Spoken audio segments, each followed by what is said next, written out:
How's it going, everybody? Welcome to sort of the penultimate or second to last week of the semester here. So really kind of winding down.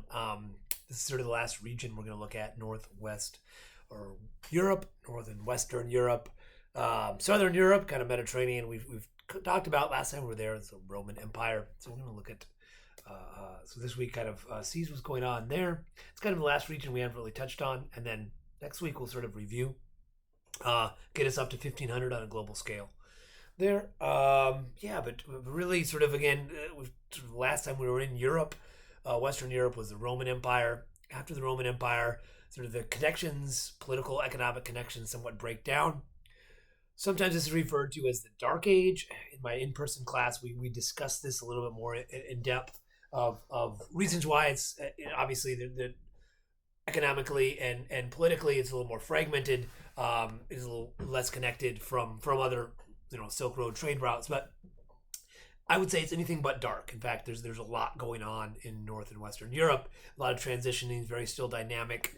Hopefully you got that sense from the lectures of first the Caligulaean Empire, Charlemagne, and the emergence of the Franks and how they created this Holy Roman Empire, connections of politics, and religion within Rome and the Pope, and the connections there with Western Europe.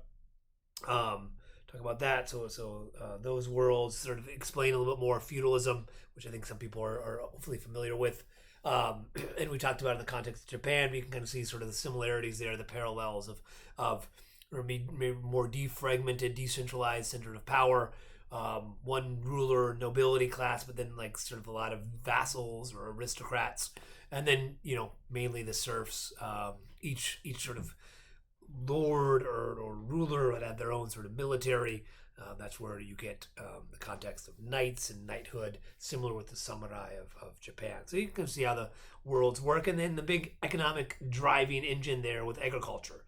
Lands were tilled, food was made, so there wasn't really a lot of things being produced, which sort of cut Europe off from a lot of international trade networks, Silk Road networks. But those things changed.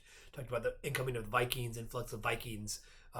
That one, it was pretty disastrous. I mean, there was this period where a lot of Vikings were raiding cities, monasteries. But then once the Vikings sort of settled into society, these maritime connections were revived.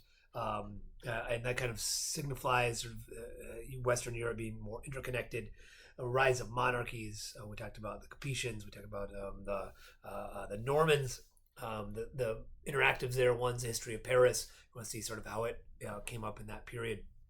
The other one I just put up this morning because it was I talked about it I think in the lecture, but there's a whole museum for the Bayador tapestry, which you can look at. So if you want to learn more about this tapestry, it's there. You can actually it's been digitalized. You can check it out online, which is a record, a textile record of the Battle of Hastings when William the Conqueror comes in and takes over, establishes the first sort of the Norman monarchical family, which controls England for quite a while.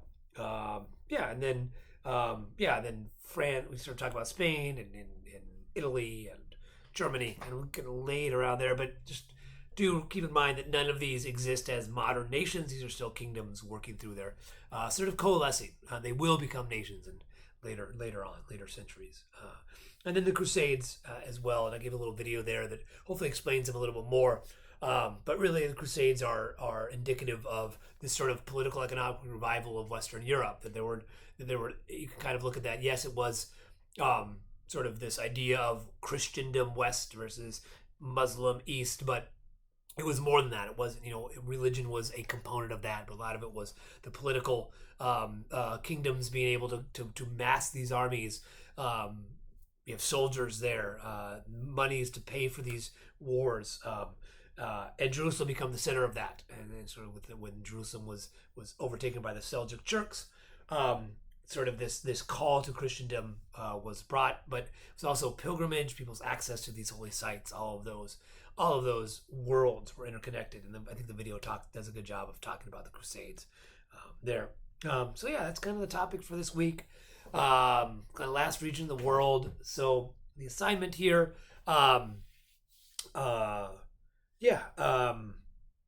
it's a discussion question. It's more reflective. We've talked about sort of the Ka'au framework. Ka'au means story. That we're trying to kind of think about how this class, this whole or Hawaii Community College in general, is part of these chapters of your lives as students. So, what are you going to take from this? And this is your chance to kind of reflect. Next week, we're going to do review for the final, but we can start now, kind of reflect on this semester, at least in this class. Like, what have you learned? Is there something that's jumped out at you? Is there a way you think about world history now that you didn't in the beginning? And the idea is that with knowledge is how you sharing it. So you are now all taking a world history class.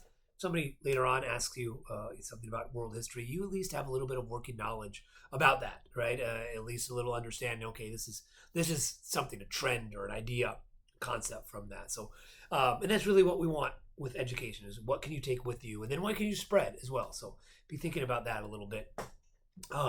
Then also, if anybody wants to revise their epic essay, now is the time. So please look at the protocols, make an appointment with a writing tutor, take my paper with my comments on it with you to them, have them work through that along with the guidelines, so they can kind of see how to improve that.